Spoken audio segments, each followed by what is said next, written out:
Good morning, everyone.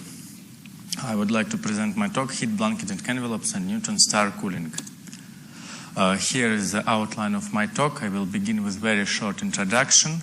A main section is divided into three parts: diffusion in non-isothermal dense stellar plasmas, diffusively equilibrated heat blanketing envelopes of neutron stars, and cooling of neutron stars with diffusively equilibrated envelopes. And then there will be some conclusions.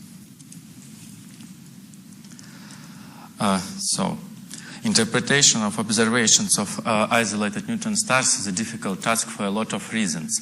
One of the problems is our poor knowledge of the chemical composition of the outer neutron star envelopes.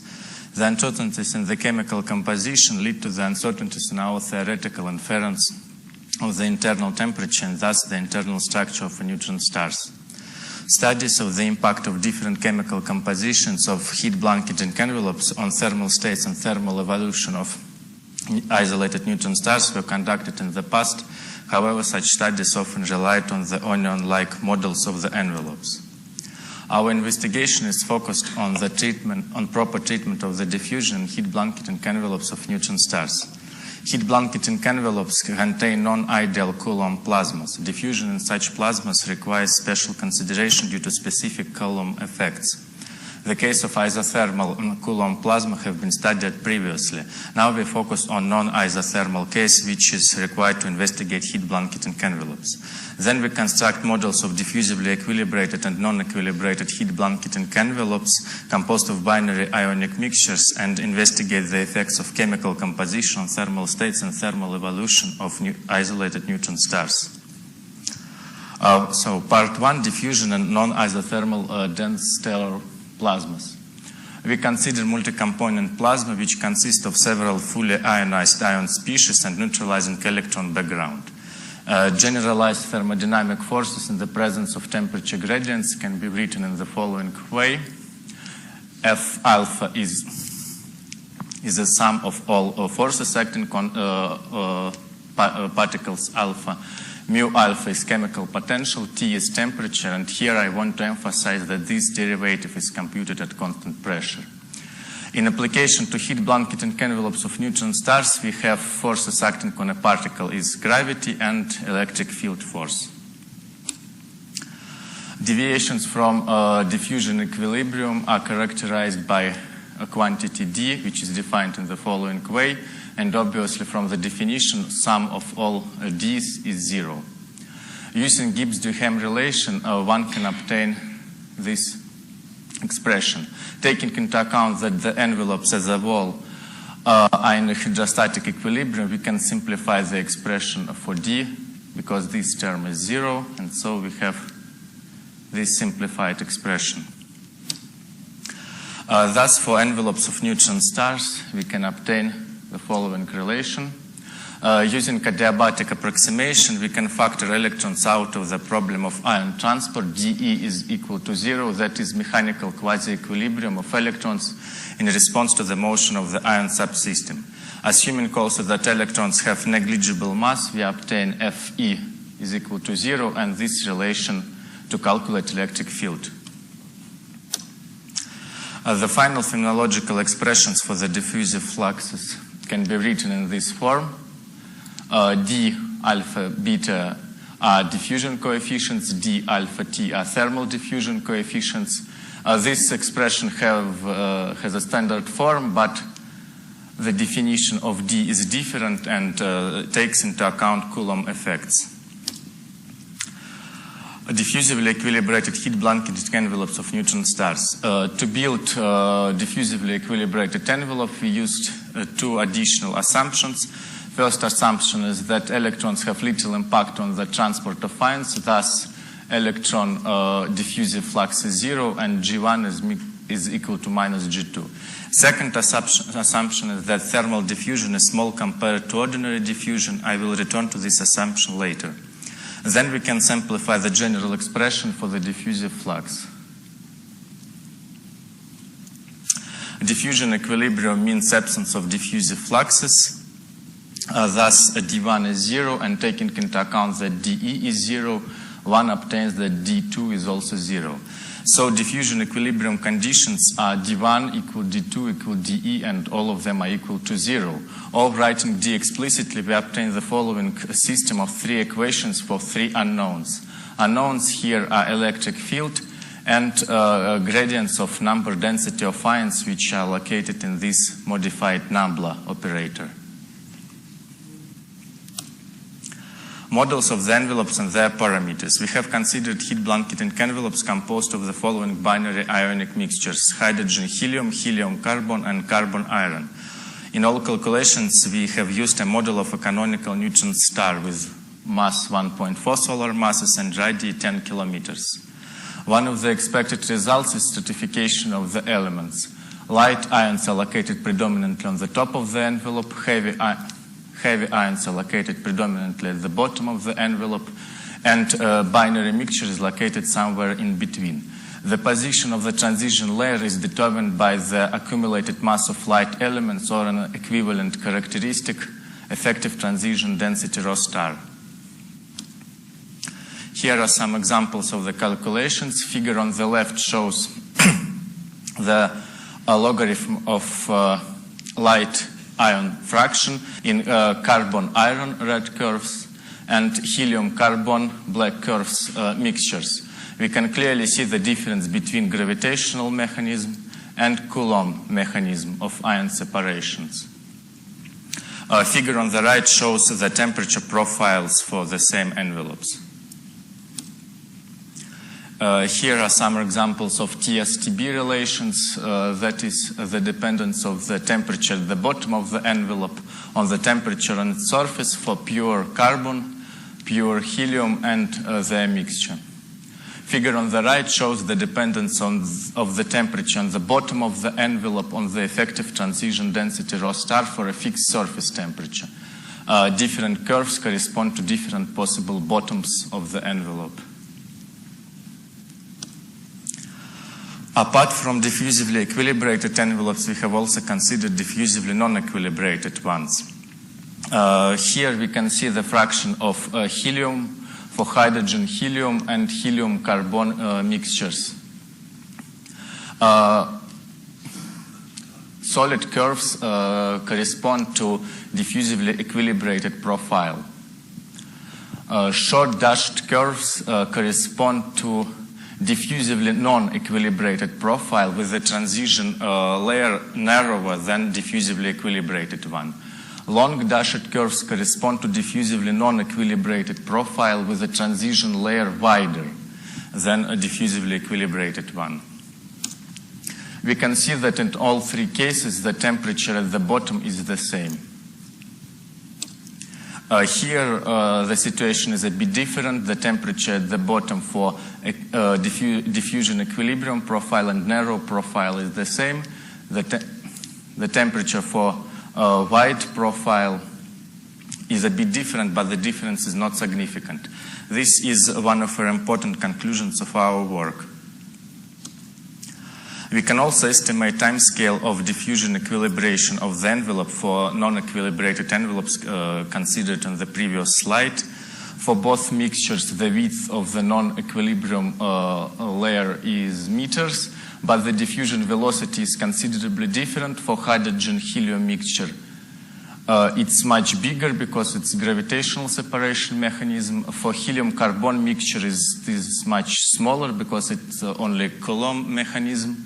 And the time for diffusive equilibration is days for hydrogen-helium mixture and years for helium-carbon mixture.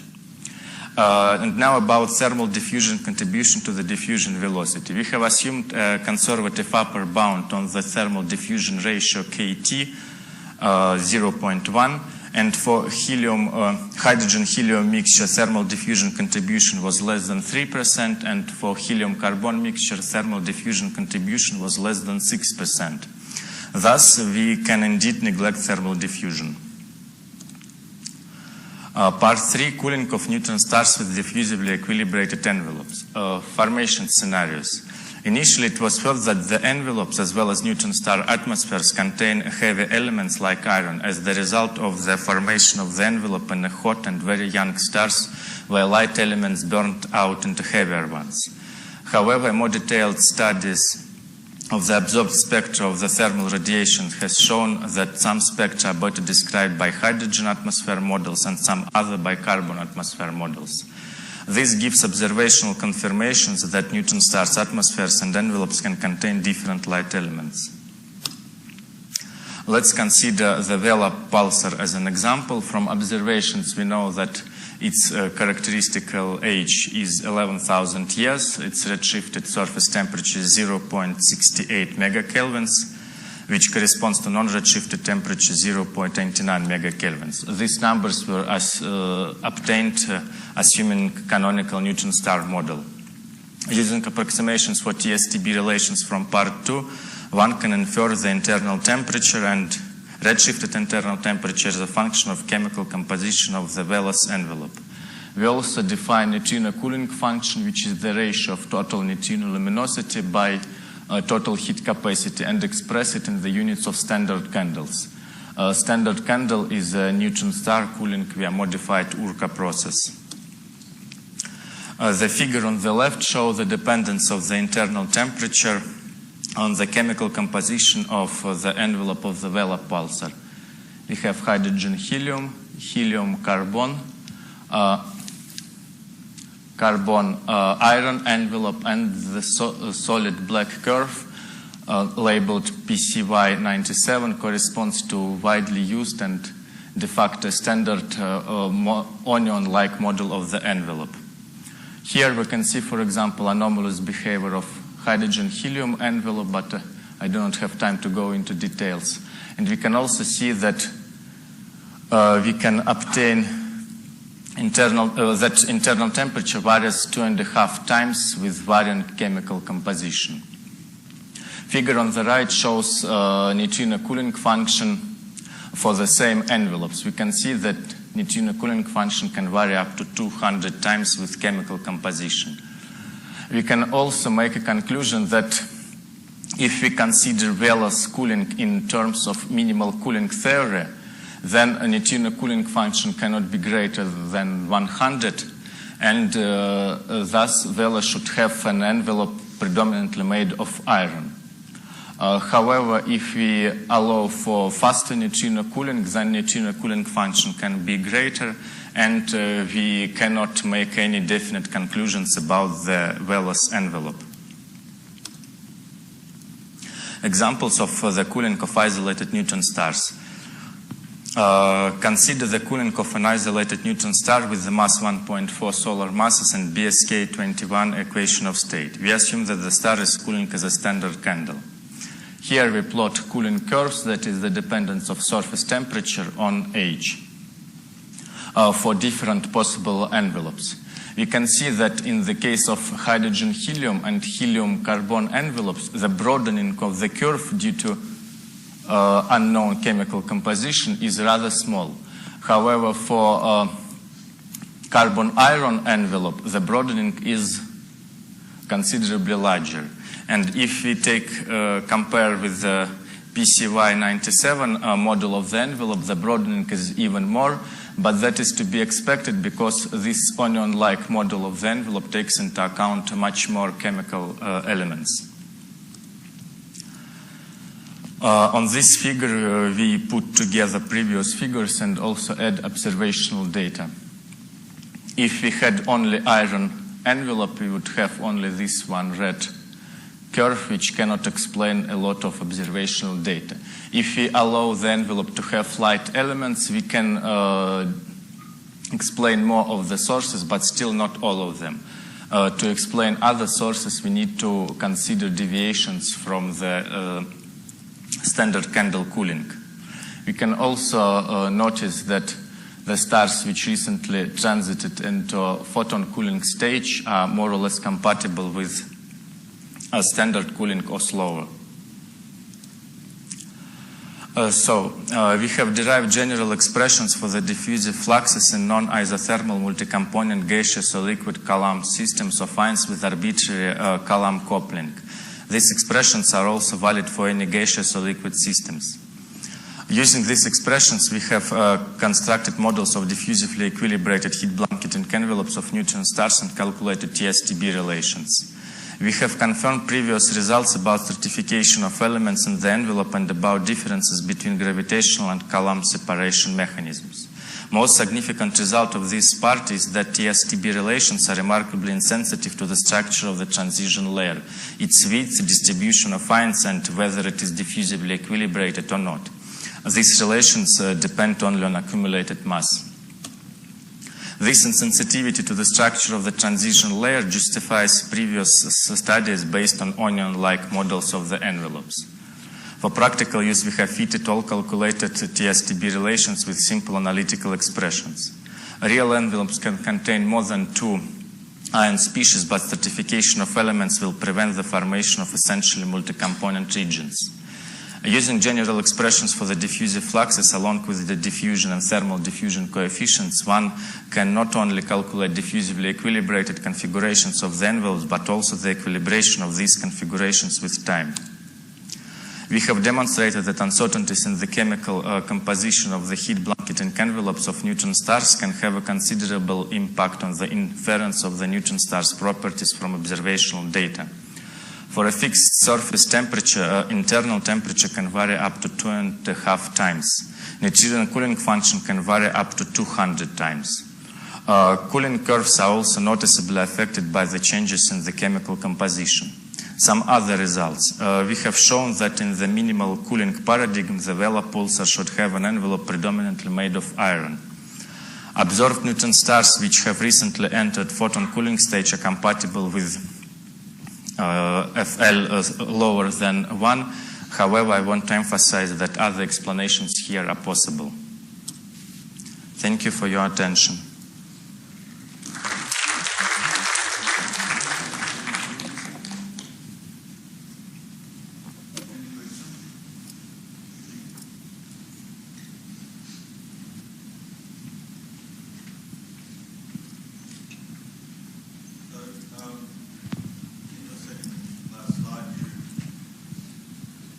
This?